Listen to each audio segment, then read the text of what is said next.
दोस्तों दोस्तों वो कहते हैं ना कि बुरे काम का नतीजा हमेशा बुरा ही होता है। दरअसल यही सिद्धांत हमारी कहानी के ऊपर भी लागू होता है। ये कहानी है एक 14 साल की लड़की की, जिसे इतनी कम उम्र में हवस की लत लग जाती है और इसी हवस की लत के चलते उसकी हत्या कर दी जाती है। तो कौन इस हत्या के पीछे था और हत्या करने का क्या मकसद था, यह सब आपको हम इस कहानी के माध्यम से बताएंगे। दरअसल मध्य प्रदेश राज्य जो है उसका एक टीकमगढ़ जिला है, उसमें रहने वाले एक व्यक्ति जिसका नाम गंगाराम होता है, उसकी शादी होती है एक शोभा नाम की औरत से।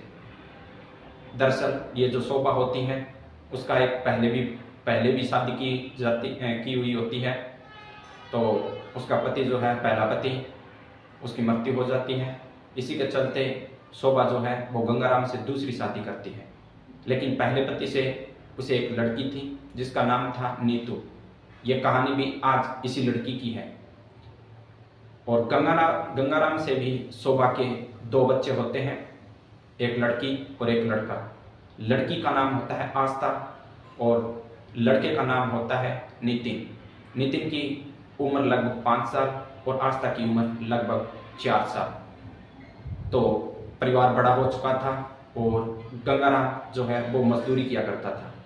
और इसी के चलते गंगाराम यह सोचता है कि टीकमगढ़ में रहकर मैं मेरे पूरे परिवार की देखभाल अच्छे से नहीं कर सकूँगा, इसलिए वह हरियाणा के सोनीपत में काम करने के लिए चला जाता है। वो अपने दोनों बच्चों को लेकर और अपनी पत्नी को लेकर हरियाणा के सोनीपत में चला जाता है और बड़ी बेटी नीतू को अपने उसी के दादा दादी के पास छोड़कर चला जाता है। 2021 में गंगाराम जो है वो अपने पूरे परिवार, नीतू को छोड़कर पूरे परिवार के साथ हरियाणा के सोनीपत में आया था। वहाँ पर काम करने लगा। 2 साल तक उसने मेहनत मजदूरी की।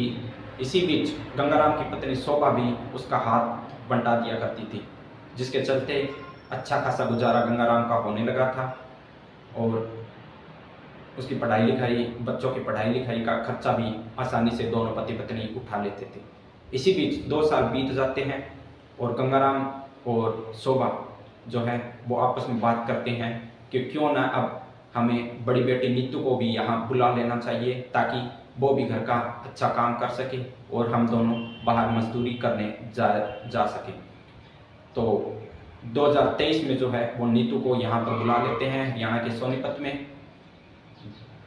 फरवरी 2023 की बात है। नीतू जो है वो अपने माता पिता के पास आ जाती है और यहीं पर रहकर पढ़ाई करती है।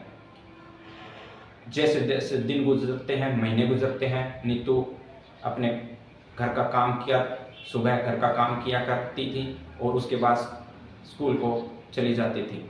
तो 2 महीने बाद अप्रैल में नीतू जो है वो अपने पिताजी से कहती है कि पिताजी अब मुझे कुछ किताबें चाहिए, जिसके लिए या तो आप मुझे कुछ पैसे दे दीजिए या फिर खुद ला कर दीजिए।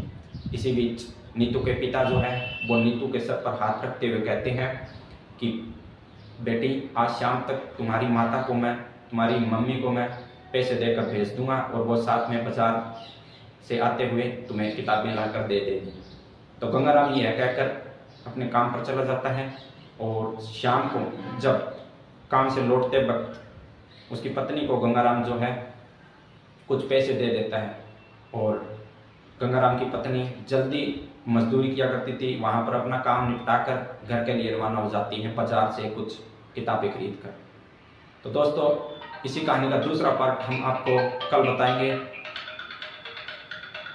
जल्दी लेकर आएंगे। धन्यवाद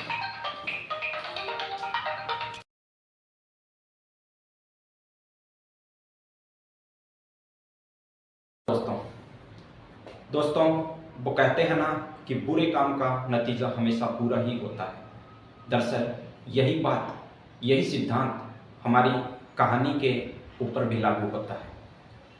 ये कहानी है एक 14 साल की लड़की की, जिसे इतनी कम उम्र में हवस की लत लग जाती है और इसी हवस की लत के चलते उसकी हत्या कर दी जाती है। तो कौन इस हत्या के पीछे था और हत्या करने का क्या मकसद था, ये सब आपको हम इस कहानी के माध्यम से बताएंगे। दरअसल मध्य प्रदेश राज्य जो है उसका एक टीकमगढ़ जिला है, उसमें रहने वाले एक व्यक्ति जिसका नाम गंगाराम होता है, उसकी शादी होती है एक शोभा नाम की औरत से। दरअसल ये जो शोभा होती है उसका एक पहले भी शादी की